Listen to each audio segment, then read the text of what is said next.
శ్రీ మల్లికార్జున ఖర్గే గారు వరంగల్ పార్లమెంటు నియోజకవర్గ కాంగ్రెస్ పార్టీ అభ్యర్థిగా శ్రీమతి కడియం కావ్యను ఈ ఎన్నికల బరిలో దించుతే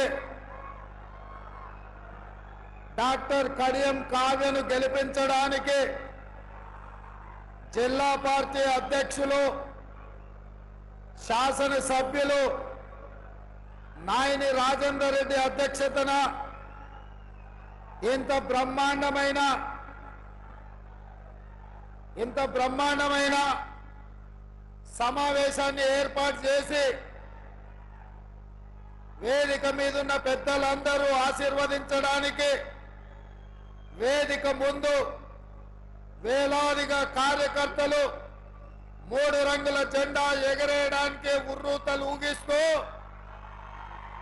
ఈ సమావేశాన్ని విజయవంతం చేసినందుకు మనస్ఫూర్తిగా మీకందరికీ ధన్యవాదాలు కృతజ్ఞతలు తెలియజేస్తున్నా. వర్ధన్నపేట శాసనసభ్యులు నాగరాజ్ గారు అదే విధంగా ఈ కార్యక్రమంలో పాల్గొన్న మిత్రులు పెద్దలు మంత్రివర్యులు దుద్దిల్ల శ్రీధర్ బాబు గారు, ఈ కార్యక్రమంలో పాల్గొన్న సోదరీమణి మంత్రివర్యులు కొండా సురేఖ గారు, ఈ కార్యక్రమంలో పాల్గొన్న సోదరీమణి సమ్మక్క సారలమ్మ వారసురాలిగా తెలంగాణ రాష్ట్ర నలుమూలల కాంగ్రెస్ పార్టీ కార్యకర్తలకు అండగా నిలబడి ఈరోజు కడియం కావ్యను గెలిపించడానికి విచ్చేసిన సోదరీమణి మంత్రివర్యులు సీతక్క గారు, అదేవిధంగా వరంగల్ జిల్లాలో 12 అసెంబ్లీ నియోజకవర్గాలు ఉంటే 11 మంది శాసనసభ్యులు ఈరోజు ఈ వేదిక మీద ఉన్నారు.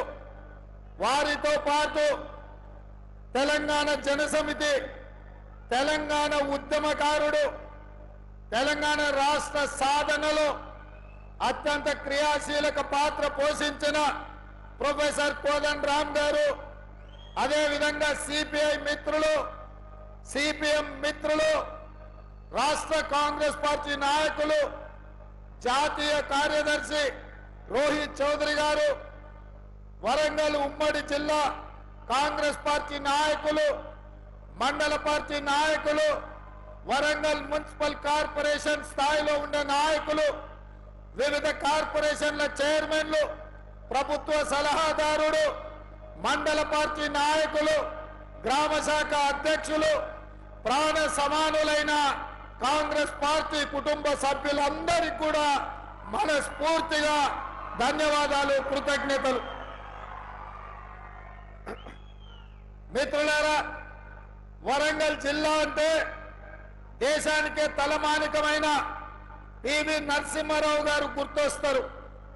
వరంగల్ జిల్లా అంటే దాశరథి గారు గుర్తొస్తారు. వరంగల్ జిల్లా అంటే ఓ కాళోజీ గారు గుర్తొస్తారు, ఓ ప్రొఫెసర్ జయశంకర్ గారు గుర్తొస్తారు. ఈ వరంగల్ జిల్లా అంటే, వరంగల్ ప్రాంతం అంటే హైదరాబాద్ నగరంతో పోటీ పడి 2వ రాజధానిగా అన్ని అర్హతలు ఉన్న మీ వరంగల్ పట్టణం గుర్తొస్తుంది. వరంగల్ జిల్లా అంటే ఆజంజాహి మిల్లులు గుర్తొస్తాయి. వరంగల్ జిల్లా అంటే 1000 స్తంభాల గుడి గుర్తొస్తుంది. వరంగల్ జిల్లా అంటే రామప్ప దేవాలయం గుర్తొస్తుంది, మేడారం జాతర గుర్తొస్తుంది. ఉద్యమకారులైన పౌరుషానికి మారు పేరైన ఈ వరంగల్ కాకతీయ యూనివర్సిటీ తెలంగాణ రాష్ట్ర సాధనలో అత్యంత క్రియాశీలక పాత్ర పోషించిన విషయాలు గుర్తొస్తాయి. మరి ఈరోజు మిత్రులారా, మొన్న జరిగిన శాసనసభ ఎన్నికలలో పాదయాత్ర సందర్భంగా మీ అందరి దగ్గరికి వచ్చి మీకందరికి విజ్ఞప్తి చేసిన ఈ తెలంగాణ రాష్ట్రాన్ని పట్టి పీడిస్తున్న, తెలంగాణ రాష్ట్రాన్ని దోచుకుంటున్న కల్వకుంట్ల చంద్రశేఖరరావు నుంచి విముక్తి కలిగించాలి అనంటే ఈ వరంగల్ జిల్లాలో మొత్తానికి మొత్తం కాంగ్రెస్ ఎమ్మెల్యేలు గెలవాలి. అప్పుడే ఈ రాష్ట్రానికి పట్టిన చీడ పీడ విముక్తి కలుగుతుందని ఆనాడు ఇచ్చిన మాట ప్రకారం మీరందరూ 12లో 10 మంది ఎమ్మెల్యేలను గెలిపించి అండగా నిలబడి ఈనాడు తెలంగాణ రాష్ట్రంలో ఇందిరమ్మ రాజ్యం ప్రజాపాలన వచ్చిందంటే ఈ వరంగల్ గడ్డ అండగా నిలబడ్డందుకే ఇవాళ ప్రజారాజ్యం ఏర్పడ్డదని మీ అందరికీ నేను సవినయంగా చెప్పదలుచుకున్నా. మిత్రులారా, ఈనాడు అందుకే మీకు మాట ఇస్తున్నా. మా మిత్రులు వరంగల్ జిల్లా గురించి, వరంగల్ ప్రాంతం గురించి ఎస్ఆర్ఎస్పి స్టేజ్ 2తో పాటు స్టేజ్ 3 దేవాదుల ఈ ప్రాంతంలో పెద్దలు కడియం శ్రీహరి గారి అనుభవాన్ని ఉపయోగించుకొని ప్రతి నియోజకవర్గంలో ప్రతి ఎకరాకు సాగునీటి నీళ్లను అందించే బాధ్యత తప్పకుండా ఈ వరంగల్ ఉమ్మడి జిల్లాకు ఇచ్చే బాధ్యత కడియం శ్రీహరి గారికి ఉన్న నీతి నిజాయితీతో పాటు వారి అనుభవాన్ని సంపూర్ణంగా వినియోగించుకొని మీ ఆగిపోయిన ప్రాజెక్టులను పూర్తి చేయడమే కాదు ప్రతి ఎకరాకు నీళ్ళిచ్చే బాధ్యత ఈ ప్రభుత్వం తీసుకుంటుందని వేదిక మీద నుంచి తెలియజేస్తున్నా. ఇదే కాదు, ఎర్రబల్లి లాంటి చీడ పురుగులను ఓడించి ఐటీలో రాణించిన యశస్విని, అదే విధంగా ఝాన్సీ గారు, వీళ్ళందరూ అమెరికాలో ఐటీ రంగంలో రాణించి ఈ ప్రాంత ప్రజలకు అండగా నిలబడాలని ఈరోజు మీ ప్రాంతంలో ప్రజల మధ్యలో వాళ్ళు ఉన్నారు. అందుకే మిత్రులారా, సాగునీటి ప్రాజెక్టులే కాదు, ఐటీ ప్రాజెక్టులు, అదే విధంగా ఇండస్ట్రియల్ కారిడార్ హైదరాబాద్ నుంచి వరంగల్, వరంగల్ నుంచి రామగుండం వరకు ఈ ప్రాంతంలో నేషనల్ హైవేస్ ఏవైతే ఉన్నాయో ఈ నేషనల్ హైవే ప్రాంతంలో ఇండస్ట్రియల్ కారిడార్ తీసుకొచ్చి పరిశ్రమలు నెలకొల్పి నిరుద్యోగ యువకులకు ఉపాధి ఉద్యోగ అవకాశాలు కల్పించే బాధ్యత మన ప్రభుత్వం తీసుకుంటుంది. అదే విధంగా మా పద్మశాలి సోదరులు ఆనాడు ఆజంజాయి మిల్లులలో పరిశ్రమలు రాణిస్తే అవి కాలగర్భంలో కలిసిపోయి, అందుకే ఈరోజు ఈ వరంగల్ ప్రాంతంలో టెక్స్టైల్ పార్కును అభివృద్ధి చేసి ఆ పరిశ్రమను ముందుకు తీసుకెళ్లి మా పద్మశాలి సోదరులకు అండగా నిలబడి టెక్స్టైల్ పార్కును అంతర్జాతీయ స్థాయిలో అభివృద్ధి చేసే బాధ్యత కాంగ్రెస్ పార్టీ తీసుకుంటుంది. ఇదే కాదు మిత్రులారా, మిత్రుడు రాజేందర్ ఒక మాట చెప్పిండు, అన్నా మీ మాట మీద మేము గెలిచినాం, ఇవాళ ఈ వరంగల్ మొత్తం ఎక్కువ చిన్న సముద్రం లాగా మారిపోతుంది వానలు వస్తే. నయం కాల్వ గురించి కాదు నేను చెప్పేది, ఈ వరంగల్ పట్టణానికి 100% అండర్ గ్రౌండ్ డ్రైనేజ్ ఏర్పించే బాధ్యత. వరంగల్ అంటే పేరుకే స్మార్ట్ సిటీ కాదు, చూడడానికి చెప్పుకోవడానికి అంతర్జాతీయ స్థాయిలో పెట్టుబడులు వచ్చినప్పుడు ఒక అందమైన నగరంగా, చారిత్రాత్మకమైన నగరంగా, 1000 స్తంభాల గుడులతో పాటు కాకతీయ సామ్రాజ్యంలో నిర్మించిన గొప్ప గొప్ప చారిత్రాత్మకమైన కట్టడాలకు పేరు తెచ్చే విధంగా, వన్నె వచ్చే విధంగా వరంగల్ పట్టణాన్ని అభివృద్ధి చేస్తాం. ఇదే కాదు, మీడియా మిత్రులారా నా మాటగా రాసుకోండి, ఈ వరంగల్ పట్టణానికి హైదరాబాద్ నగరంలో ఉన్నట్టు ఔటర్ రింగ్ రోడ్డుతో పాటు అంతర్జాతీయ ఎయిర్పోర్ట్ ఎట్లయితే ఉందో మీకు కూడా వరంగల్ కు ఔటర్ రింగ్ రోడ్డుతో పాటు మీకు ఎయిర్పోర్టును నిర్మించి సరాసరి విమానం వరంగల్లో దించే బాధ్యత మా ప్రభుత్వం తీసుకుంటది. వరంగల్ పట్టణానికి మహర్దశ కల్పించే బాధ్యత నేను తీసుకుంటా అని చెప్పి మా మిత్రులకు నేను తెలియజేస్తున్నాను. మిత్రులారా, సాధించిన తెలంగాణ రాష్ట్రంలో 10 సంవత్సరాలల్లో అద్భుతాలు చేసి ఉండొచ్చు, వరంగల్ నగరాన్ని మహానగరంగా మార్చి ఉండొచ్చు. కానీ ఒక చెత్త, ఒక మురికి కూపంగా మీ వరంగల్ కు పట్టిన పెద్ద సమస్య మీ చెత్త. చెత్త ఎత్తే దిక్కులేని ప్రభుత్వం గత 10 సంవత్సరాలు ఉండే. అందుకే వరంగల్ పట్టణాన్ని పట్టి పీడిస్తున్న ఈ చెత్త సమస్యకు తొందరలోనే శాశ్వతమైన పరిష్కారాన్ని చూపించి మీకు కరీంనగర్కు ఖమ్మంకు కలిపి పెద్ద ఎత్తున చెత్తను సేకరించి విద్యుత్తును ఉత్పత్తి చేసి జాతీయ స్థాయిలో మంచి పేరు తెచ్చే విధంగా ఈ ప్రాంతానికి పెట్టుబడులు తీసుకొచ్చి ఈ ప్రాంత చెత్తను శాశ్వతంగా పరిష్కరించే బాధ్యత మా ప్రభుత్వం తీసుకుంటది. ఆ శాఖ కూడా మున్సిపల్ శాఖ కూడా నా దగ్గరనే ఉంది. ఎవరికో మంత్రి కూడా చెప్పాల్సిన పని లేదు. నేనే స్వయంగా వచ్చి వరంగల్లో కూర్చొని ఈ వరంగల్ యొక్క సమస్యను పరిష్కరించే బాధ్యత నేను తీసుకుంటా. ఇవాళ నేను అడుగుతున్న మిత్రులారా, తెలంగాణకు ఉద్యమానికి వేదికైనా వేలాది మంది విద్యార్థుల ఉద్యమ బాటను నడిచి తెలంగాణ రాష్ట్రాన్ని సాధించిన కాకతీయ యూనివర్సిటీ ఈ రోజు నిర్వీర్యం అయిపోయింది. నియామకాలు లేవు. వైస్ ఛాన్సలర్ ఉంటే ఎట్లున్నాడో నేను చెప్పాల్సిన పని లేదు. అందుకే రాబోయే కొద్ది రోజుల్లో కాకతీయ యూనివర్సిటీకి కొత్త వైస్ ఛాన్సలర్ ను నియమించడమే కాదు, ఉపాధ్యాయులను అందరినీ నియమించి పేదల బిడ్డలకు నాణ్యమైన చదువును అందించే విధంగా కాకతీయ యూనివర్సిటీ ప్రక్షాళన చేసి మీకు అంతర్జాతీయ స్థాయిలో చదువులు చెప్పించే విధంగా మా ప్రభుత్వం యొక్క నిర్ణయం ఉండబోతుంది. ఎందుకంటే విద్యాశాఖ కూడా నా దగ్గరనే ఉంది మిత్రులారా. అదే విధంగా ఈరోజు విద్య, వైద్యం, అక్కడ హాస్పిటల్లో అర్ధాంతరంగా నిర్మాణం ఆగిపోయి ఉన్నాయి. హాస్పిటళ్లను పూర్తి చేసి హైదరాబాద్కు రావాల్సిన అవసరం లేకుండా ఏ అవసరం ఉన్నా ఉత్తర తెలంగాణ మొత్తం వరంగల్కి వచ్చే విధంగా వైద్యుని కూడా రాణించి ఈ ప్రాంతంలో అభివృద్ధి చేసే బాధ్యత కాంగ్రెస్ పార్టీ తీసుకుంటుందని చెప్పి నేను ఈ సందర్భంగా తెలియజేస్తున్నా. మిత్రులారా, నిన్న నేను చూస్తున్నా మామ అల్లుళ్ళు తోకదెగిన బల్లులాగా ఎగురులాడుతున్నారు. బల్లి తోక తెగితే ఎట్లా ఎగురుతుందో మామ అల్లుళ్ళు కూడా గట్లనే ఎగురుతారు. ఇంకా అధికారం మత్తు దిగిందో లేదో నాకు అర్థం కాలే. అయ్యగారికి మరి ఫామ్ హౌస్ లో వేసిన మత్తు కూడా దిగిందో లేదో నాకు తెలియదు. అసెంబ్లీకి మాత్రం రాడు. చర్చల మీద మాట్లాడతామంటే పారిపోతాడు. ఎవరినో ఒకరిని అడ్డం పెట్టుకొని అసెంబ్లీకి రాకుండా తప్పించుకున్నాడు. అసెంబ్లీ రాని దద్దమ్మలు, బడికి రాని బడి దొంగలు లాంటి వాళ్ళు అంతేనా? మరి అట్లాంటి బడి దొంగలు నిన్న టీవీ 9లో పోయి కూర్చొని 4 గంటలు కూర్చున్నాడు. సిగ్గున్నది అని అడుగుతున్నా. 10 ఏళ్ళు ముఖ్యమంత్రి చేసిన ప్రతిపక్ష నాయకుడు అసెంబ్లీకి రాకుండా, సమస్యల మీద మాట్లాడకుండా, ప్రభుత్వానికి సలహాలు ఇవ్వకుండా గత ప్రభుత్వంలో జరిగిన దోపిడీని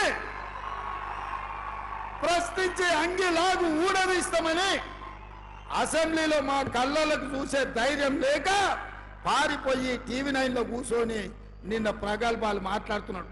ఆయన మెదడును రంగరించి ఆయన రక్తాన్ని దారబోసి కాళేశ్వరం కట్టిండంట. దద్దమ్మ, నువ్వు అట్లా కట్టినవో లేదో ఇట్లా కూలిపోయింది. ఇంతకంటే ప్రపంచంలో దివాలగాడేవాడని ఉంటాడా అని నేను అడుగుతున్నా. కాళేశ్వరం డిజైన్ వేసినప్పుడు తీసినవా, దిగినప్పుడు దించినవా అని నేను అడుగుతున్నా. రాపోలం ఇప్పుడు కూడా మా శ్రీధర్ బాబు గారి నియోజకవర్గమే మంతన్నిలోనే కాళేశ్వరం ఉంది. చిన్న కాళేశ్వరం, కాళేశ్వరం కలిసిపోదాం. సూటిగా సవాలు విసురుతున్న కేసీఆర్, నువ్వు కట్టిన అద్భుతం ఏందో, ఈ అద్భుతం తెలంగాణకు ఏ రకంగా ఉపయోగపడుతుందో మేమందరం వస్తాం, ఆమె కూర్చుందాం, నిపుణులను పిలిపిద్దాం, మేధావులను పిలిపిద్దాం, తెలంగాణ సమాజాన్ని ఆహ్వానిద్దాం. అన్ని ప్రభుత్వమే ఏర్పాటు చేస్తుంది. నీకు దమ్ము, ధైర్యం, నీతి, నిజాయితీ, చిత్తశుద్ధి ఉంటే రా కాళేశ్వరం పోదాం. అడిగేటోడు నీవోడే, చూపించేటోడు నీవోడే. నీ సొల్లు పురాణం అంతా 4 గంటలు చెప్తున్నావు కదా.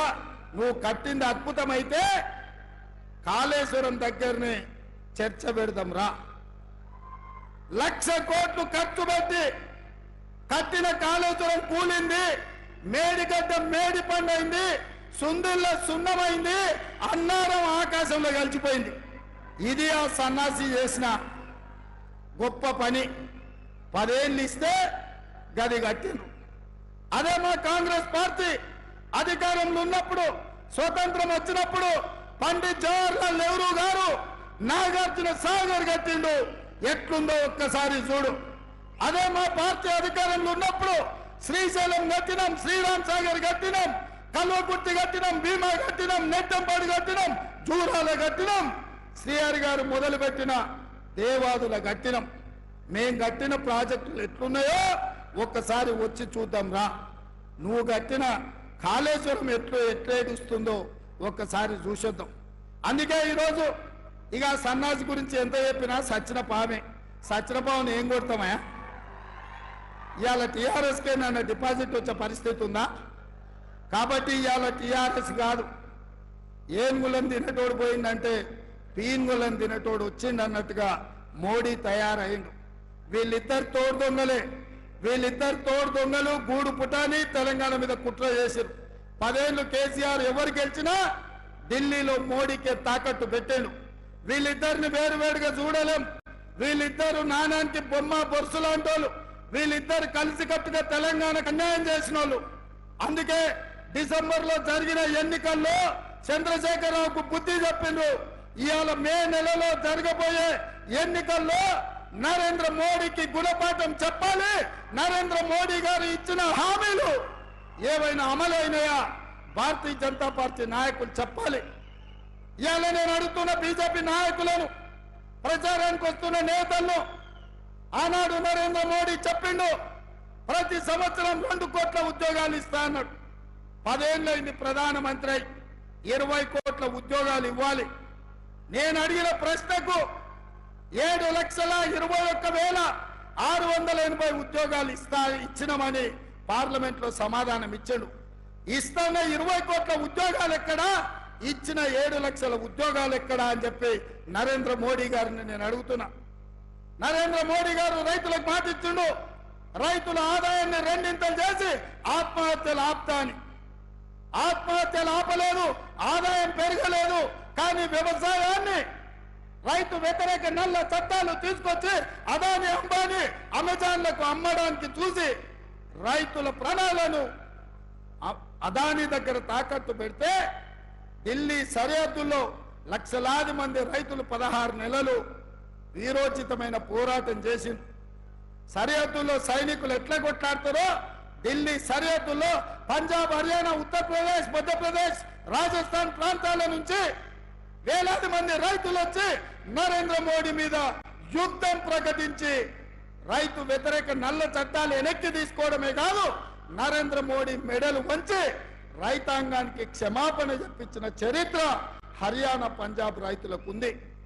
ఇదే కాదు, 2014 ప్రధానమంత్రిగా పోటీలో ఉన్నప్పుడు చెప్పిండు, చాలా మంది నాయకులు లక్షలాది కోట్ల రూపాయలు సంపాదించి స్విస్ బ్యాంకులో పెట్టిండ్రు. ప్రధానమంత్రి అయిన మరుక్షణం లక్షలాది కోట్ల రూపాయలు స్విస్ బ్యాంకులో నుంచి తెచ్చి ప్రతి పేదవాడి ఖాతాలో 15 లక్షల రూపాయలు వేస్తా అని మాట ఇచ్చాడు. నేను అడుగుతున్న వరంగల్ మిత్రులను, మీ ఖాతాలో ఎవరికైనా నరేంద్ర మోడీ 15 లక్షల రూపాయలు వేసిండా? వేసిండా? వేసిండా? మీకెవరికి రాలే కదా. మన రాష్ట్రంలో ఏ ఒక్కరికి రాలే. మరి ఇవాళ ఏ ముఖం పెట్టుకొని ఓట్లు అడుగుతున్నాడు? రైతుల ఆదాయం పెంచుంటే 2 చేస్తా అన్నాడు. ఇవాళ పండించిన పంట కొనే దిక్కు లేదు. రైతు వ్యతిరేక నల్ల చట్టాలు తీసుకొచ్చిండు. ఇట్లా ఏది చూసినా నరేంద్ర మోడీ చేతిలో మోసపోయినాం.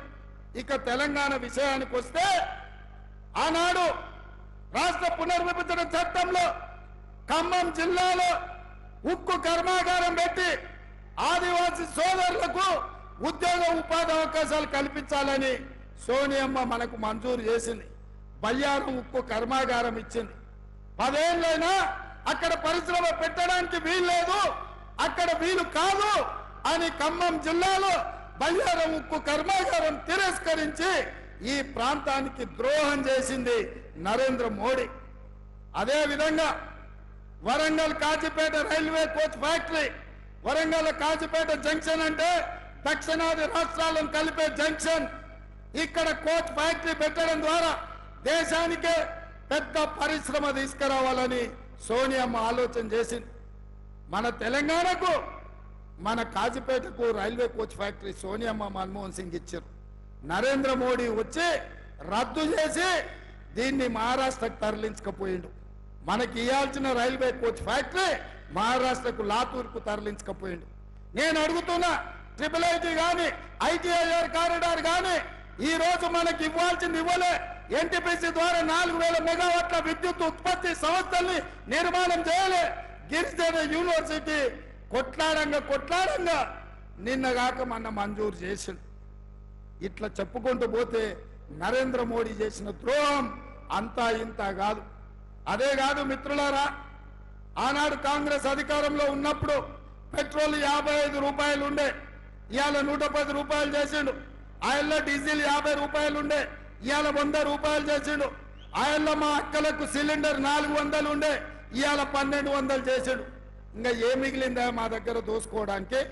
మా చేనేత కార్మికులు కష్టపడి రెక్కలు ముక్కలు చేసుకుంటుంటే ఇవాళ చేనేత పరిశ్రమ మీద జిఎస్టి వేసిండు.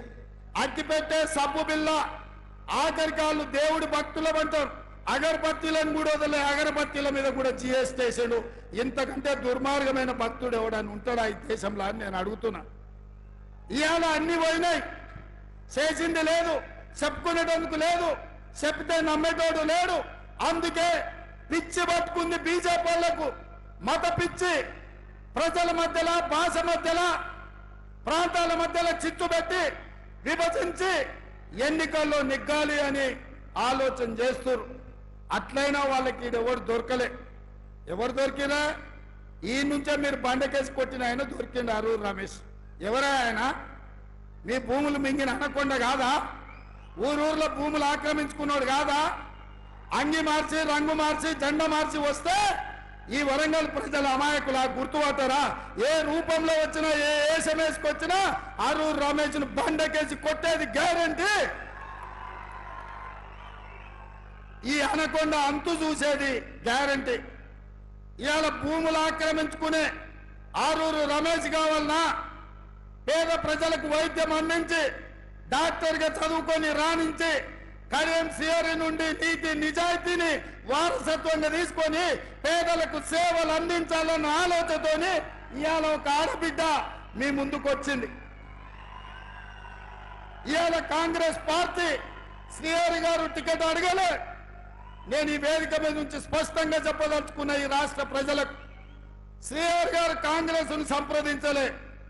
నేనే స్వయంగా శ్రీహరి గారి దగ్గరికి మా పెద్దల్ని పంపించిన.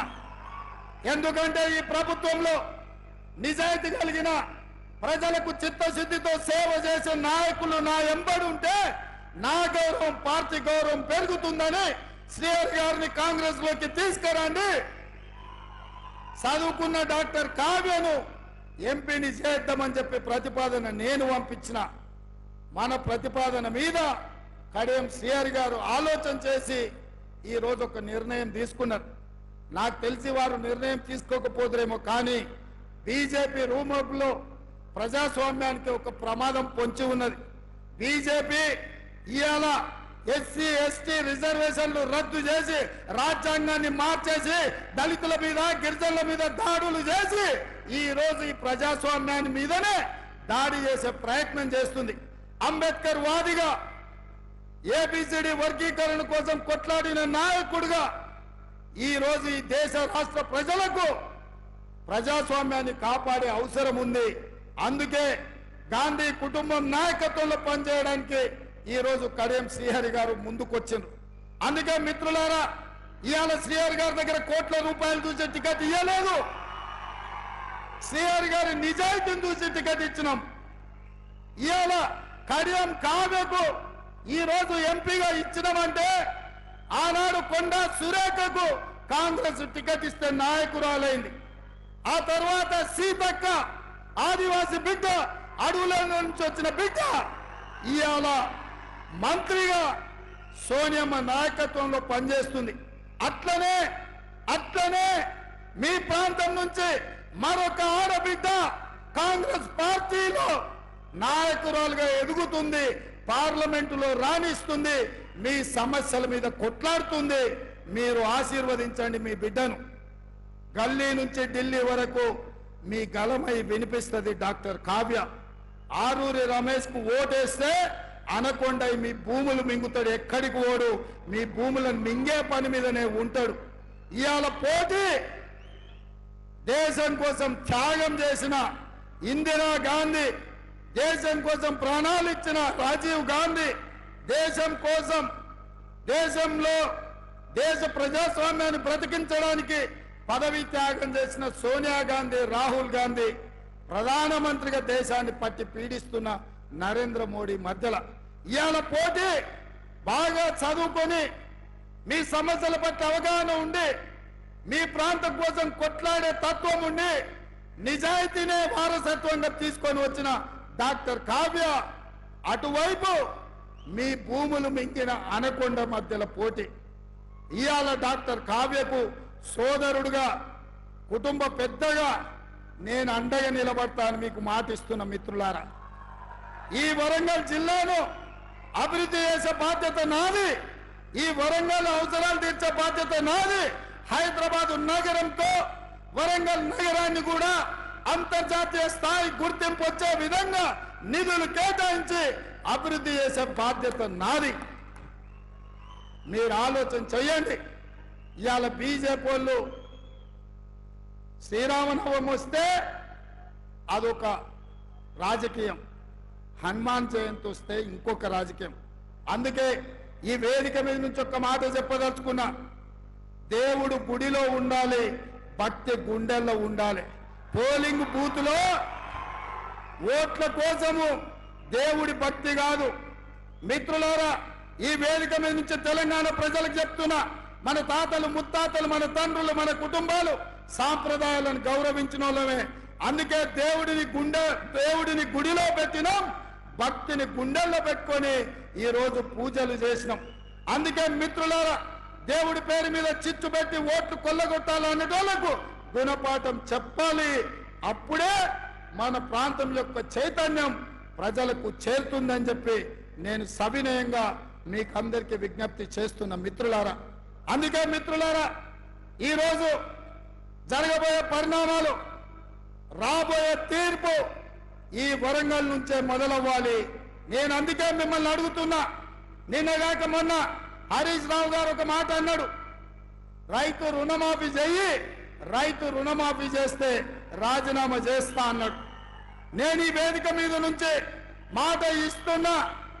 రామప్ప దేవాలయం శివుడి సాక్షిగా, సమ్మక్క సారలమ్మ సాక్షిగా, 1000 స్తంభాల గుడి సాక్షిగా, అక్కడి సూర్యుడు ఇక్కడ ఉదయించిన, భూమి ఆకాశం తిరగబడ్డా, తుఫానులు వచ్చినా, భూకంపం వచ్చినా, భూమి బద్దలైనా, నేను మాట ఇస్తున్నా, 15 ఆగస్టు లోపల తెలంగాణ రైతాంగానికి 15 ఆగస్టు లోపల తెలంగాణ రైతాంగానికి 2 లక్షల రూపాయల రుణమాఫీ చేసి తీరుతా.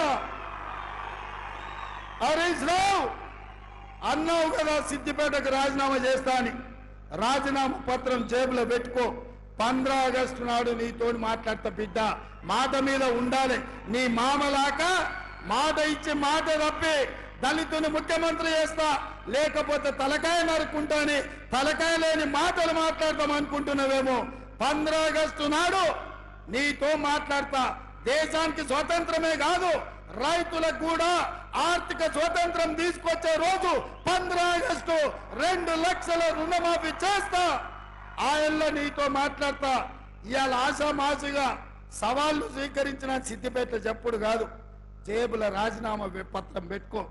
ఇక ఆయన సొక్కడైనోడు ఆయనలో 100 రూపాయలు పెట్టి పెట్రోల్ తెచ్చుకున్నాడు, 10 పైసలు అగ్గిపెట్టి దొరకలే. ఇప్పుడు కూడా గట్లనే అనుకుంటున్నాం.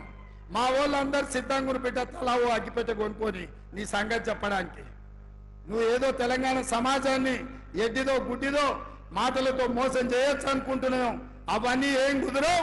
15 ఆగస్టు నాడు నీ ఆఖరి శాసనసభ సభ్యత్వం రైతు రుణమాఫీ చేసి నీ సంగతి తెలుస్తాను తెలియజేస్తూ మీ అందరి దగ్గర సెలవు తీసుకుంటున్నా. జై కాంగ్రెస్, జై కాంగ్రెస్. ధన్యవాదాలు సోదరులారా.